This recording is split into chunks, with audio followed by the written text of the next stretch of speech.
Section 15A of SC ST act ప్రకారం దానిలో ఫిర్యాదుదారికి సత్యవర్ధన్ అనే ఫిర్యాదుదారికి కోర్టు వారు ఎస్సీ ఎస్టీ యాక్ట్ ప్రకారం ఎవరైనా బెయిల్స్ వేస్తే ఫిర్యాదుదారిని కూడా విచారించి వినాల్సిన చట్టం ఉంది, section 15A of SC ST act. దాని ప్రకారం కోర్టు వారు ఆ డిఫాక్టో కంప్లైనెంట్కి నోటీస్ ఇవ్వడం జరిగింది. మీ వాదన కూడా వినిపించండి అని పరిస్థితులు ఇవ్వడం జరిగింది. ఆ నోటీసులు అనుసరించి సెక్షన్ 50A నోటీసును అనుసరించి గౌరవ ఎస్సీ ఎస్టీ కోర్టుకి అతను హాజరైన కోర్టు సమన్స్ ఇచ్చినటువంటి పరిస్థితుల్లో అతను గౌరవ జిల్లా జడ్జి, అది స్పెషల్ డెసిగ్నేటెడ్ కోర్టు కాబట్టి జిల్లా జడ్జి హోదా, అక్కడికి వచ్చి జడ్జి గారికి 164 స్టేట్మెంట్ ఇచ్చాడా లేదా? ఏమనిచ్చాడు? ఈ కేసుకు నాకు ఏ సంబంధం లేదు, ఎట్ట జరిగిందో నాకు తెలియదు, నన్ను కులం పేరుతో ఎవరు తిట్టలేదు, నన్ను తర్వాత 2 రోజులకు ఒక టైప్డ్ కాపీలో సిగ్నేచర్ చేయమంటే నేను వారి బలవంతంగా చెప్తే చేయడం జరిగింది. గౌరవ కోర్టు వారి ముందర స్టేట్మెంట్ ఇచ్చాడు. కోర్టు వారు సమ్మన్ చేస్తే అతను పోయి కోర్టు వారికి నిజానిజాలు చెప్తే అది పక్కన పెడదాం, అది కూడా ఉంది.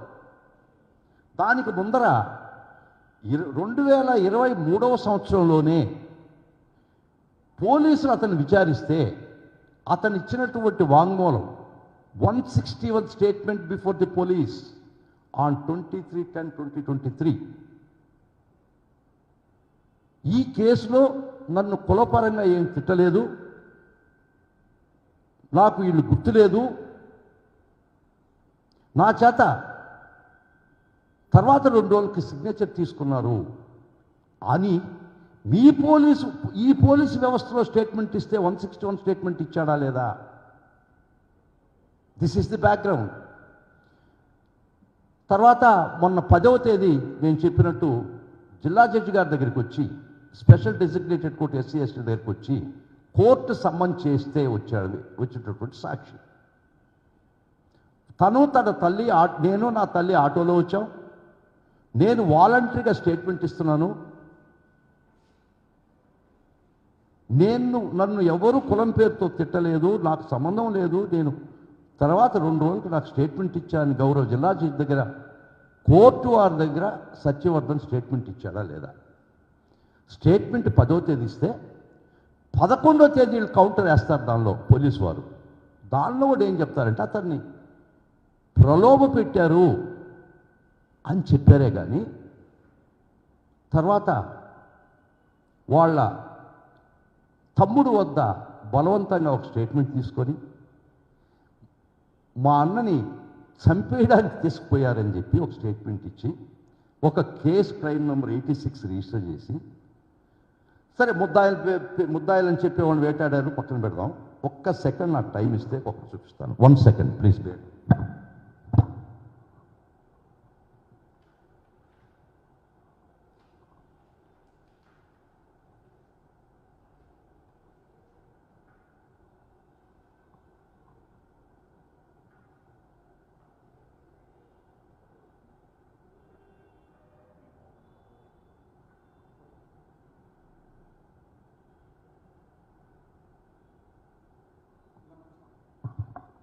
వారి ప్రకారం వాళ్ళ తమ్ముడి చేత ఒక తప్పుడు రిపోర్ట్ ఇప్పించి హింసించి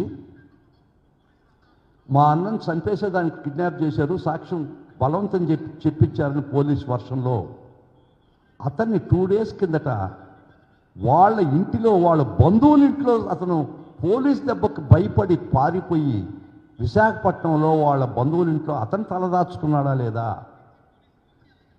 ఇది ఒక్కసారి చూడండి. ఒక ముద్దాయిని వేటాడి హింసించి లాక్కొని వచ్చినట్టు he was dragged like a dog.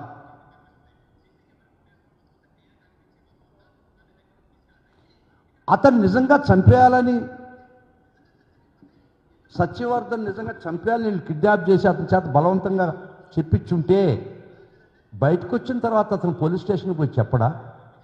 ప్రభుత్వం మీదే కదా, మీరు బలవంతులు కదా, మీరు నిజం చెప్పాడు అతను కోర్టులో అని అక్కడనే పోలీస్ థ్రెట్స్ ఉన్నాయి నాకని చెప్పిన జడ్జి గారి దగ్గర చెప్పినటువంటి పరిస్థితి.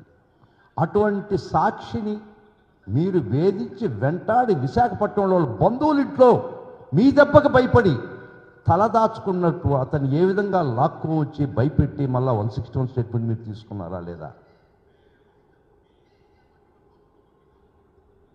ఈ విధంగా రాజ్యహింస ప్రేరేపిస్తున్నటువంటి ఈ ప్రభుత్వం ప్రజల ప్రాథమిక హక్కులు నిర్దాక్ష్యంగా కాళరాస్తున్నటువంటి ప్రభుత్వం, ప్రతి ఒక్కరికి కాళరాత్రి చూపిస్తున్నటువంటి ఈ ప్రభుత్వం ఈ రాష్ట్రంలో కాన్స్టిట్యూషనల్ బ్రేక్డౌన్ జరిగిందా లేదా అని మీ ముందర అడుగుతున్నా.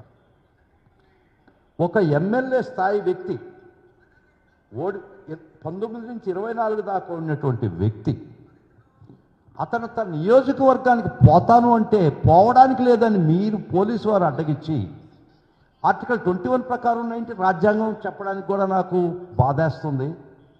రాజ్యాంగం రాజకీయ అధికారంలో గౌరవ మహానుభావుడు అంబేద్కర్ గారు రాసినటువంటి రాజ్యాంగాన్ని మీరు కాళరాస్తా తొంగలోకి తొక్కుతుంటే బాధ వ్యక్తపరచడం తప్ప ఇంకేం చేయలేనటువంటి పరిస్థితి. దారిని పోతుంటే ఒక కప్పను తొక్కితే అది రామాని అరుస్తుంది, రాముడు వచ్చి రక్షిస్తాడని.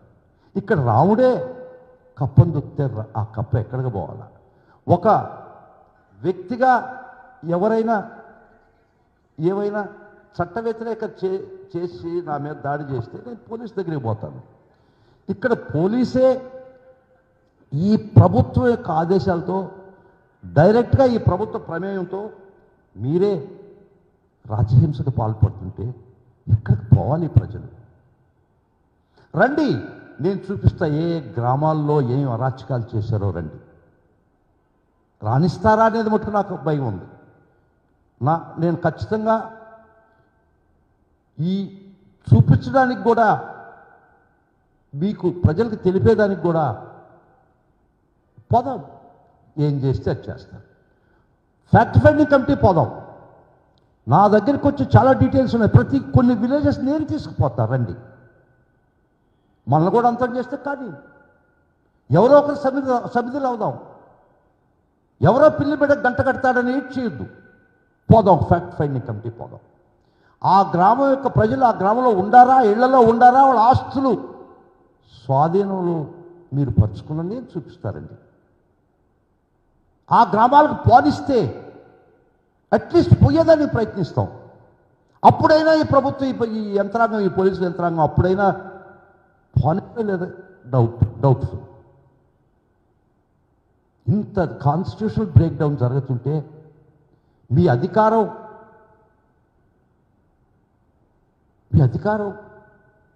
ప్రజల మీద ఈ ప్రకోపం చూపించి మిమ్మల్ని ఎవరినైనా ప్రశ్నిస్తే గొంతులు నిర్దాక్షిణ్యం నలిపినటువంటి ఈ ప్రభుత్వంలో మిమ్మల్ని ప్రశ్నిస్తే మీ తప్పును ఎండగడితే ఇమ్మీడియట్గా తెల్లారి దాడి జరగద్ది. 1 భౌతికంగా, 2 మీడియా పరంగా.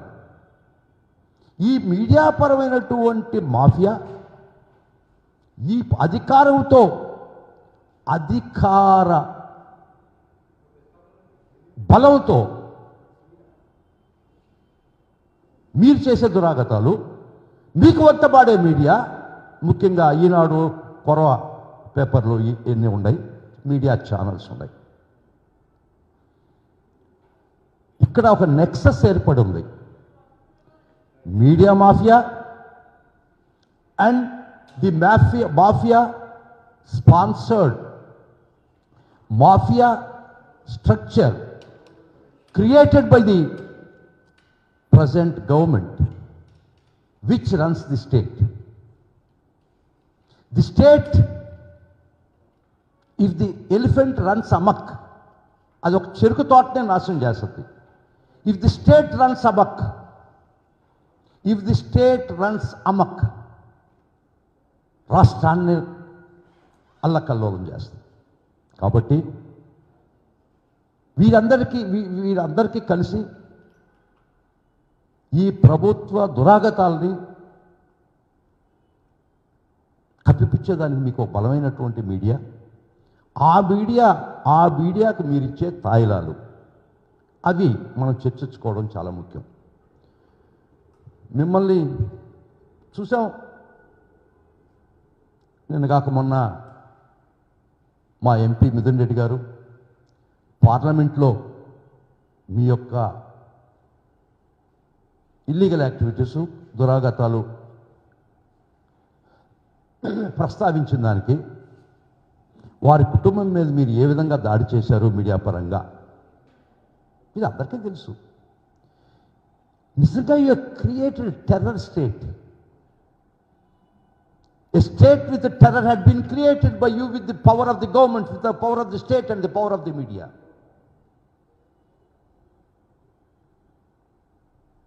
ఈ పరిస్థితుల్లో గ్రామాలు ఆస్తులు ఒక ఏదో బుక్ అంటారు, ఏదో బుక్, ఒక రాజ్యాంగాన్ని, ఒక ప్రైవేట్ సైన్యాన్ని మీరు పెంచి పోషిస్తుంటే ఇది మంచిది కాదు. ఎల్లకాలం మీరు అధికారంలో ఉండరు, గుర్తుపెట్టుకోండి. Nothing in this nature blooms for the year long. Nothing in this nature blooms for the year long. ఏ చెట్టు సంవత్సరం అంతా పూయదమ్మా. సంవత్సరం అంతా ఏ చెట్టు పూలు పూయదు. పూలు పూసి కాయలు అయిపోయిన తర్వాత సీజన్ అయిపోద్ది. ఇఫ్ ద ట్రస్ట్ డెఫిషియన్సీ, ఈ ప్రజల్లో ట్రస్ట్ డెఫిషియన్సీ, వ్యవస్థల మీద నమ్మకం పోయిన రోజు, న్యాయం జరగదనుకున్న రోజు, let it not happen. If trust deficiency creeps into minds of the people, it leads to vandalism. They settle the scores in the streets. వద్దు, ఆ పరిస్థితి వద్దు, తేవద్దు, దయచేసి ప్రాణం మిమ్మల్ని ఈ ప్రజలను కోరుకుంటున్నా, ఈ పరిస్థితి ఈ ప్రభుత్వాన్ని చేసే అవకాశం ఇవ్వద్దు. చాలా గొప్పగా ఈ డెమోక్రసీ, భారతదేశం ఒక డెమోక్రసీ క్రియేట్ అయింది. చాలా బెస్ట్ ఫౌండేషన్స్ మీద ఈ డెమోక్రసీ క్రియేట్ అయింది. యూనిటీ అండ్ డైవర్సిటీ, ఎంతో అద్భుతమైన సమాజం క్రియేట్ కాబడింది స్వతంత్రం వచ్చి 70 సంవత్సరాలు. ఈ విధమైనటువంటి క్రియేట్ అయినటువంటి ఒక రాజ్యాంగాన్ని, ఒక డెమోక్రసీని మీరు కోకటి వేళ్ళతో కూలుస్తున్నప్పుడు ఆవేదనతో ఈరోజు చెప్పాల్సినటువంటి పరిస్థితి ఏర్పడుతుంది. ఏ వ్యవస్థని మీరు తన పని తను చేర్చుకొని ఇచ్చారు. కొన్ని వ్యవస్థల పేరు చెప్పకూడదు. మీ కబద్ధ హస్తాల్లో ప్రతి వ్యవస్థ నాశనవుతుందా లేదా చెప్పండి. సోషల్ మీడియాలో 111 పెట్టింది. 111 పెట్టాలంటే 2 ఛార్జ్ షీట్స్ ఉండాలా? అది వ్యవస్థీకృతమైనట్టు నేరం అయి ఉండాలా? చాలా స్పష్టంగా 111లో పెట్టినా కూడా, సెక్షన్లో పొందుపరిచినా కూడా 246 ఆఫ్ పార్లమెంటరీ కమిటీ ప్రకారం 111 ఆఫ్ బిఎన్ఎస్ వాజ్ యాడెడ్. వాళ్ళు ఎందుకు పెట్టారా అంటే వ్యవస్థీకృతమైన నేరాలు, land grabbing, contract killing, bank frauds, cyber crimes, వీటిల్ని నిలవరించేదానికి ఐపీసీలో తగినటువంటి ఇన్అడిక్వేట్ అని చెప్పి 111 తీసుకురావడం జరిగింది. ఆ 111ని సోషల్ మీడియా పోస్టింగ్స్ మీరు వాడి నెలల కాలాలు వారిని మీరు జైల్లో పెట్టినటువంటి సాదృశ్యం కాదా? మేము సుప్రీంకోర్టులో అబ్యూస్ ఆఫ్ 111 గురించి మా నాయకుడు జగన్మోహన్ రెడ్డి గారి ఆదేశంతో, జగన్మోహన్ రెడ్డి గారు ఒకటే ఆదేశించారు మమ్మల్ని, ఈ విధంగా వాళ్ళ చట్టాలని వాళ్ళు అవహేళన చేస్తూ ఈ విధంగా ప్రజల మీదకి ఈ డ్రకోనియన్ లాస్ వాడుతుంటే మీరు దీన్ని తీవ్రంగా పరిగణించి మా అధినాయకుడు, మా ప్రీతమ నాయకుడు జగన్మోహన్ రెడ్డి గారు చెప్పారు. వారి యొక్క ఆదేశాల సార్వే మేము సుప్రీంకోర్టులో అబ్యూస్ ఆఫ్ 111 మీద చాలా ఇష్యూస్ చేయడం జరిగింది. వారు మళ్ళా గౌరవ సుప్రీంకోర్టు వారు ఇక్కడనే క్వాష్ పిటిషన్లు వేసుకోమని మమ్మల్ని ఆదేశం జరిగింది. ఆ క్వాష్ పిటిషన్ పెండింగ్లో ఉన్నాయి. చట్టం ఒకటి నిర్దేశించినా కూడా ఈ అబ్యూస్ 111 ఇది రాజ్యాంగ విచ్ఛిన్నం కాదా? ఇది కాన్స్టిట్యూషనల్ బ్రేక్ డౌన్ కాదా? One can say it's law and order break down. Law and order break down అంటే ప్రజలు ఎవడైనా ఒకరి మీద ఒకరు దాడి చేసుకుంటే law and order break down ఇది. It is state sponsored terrorism.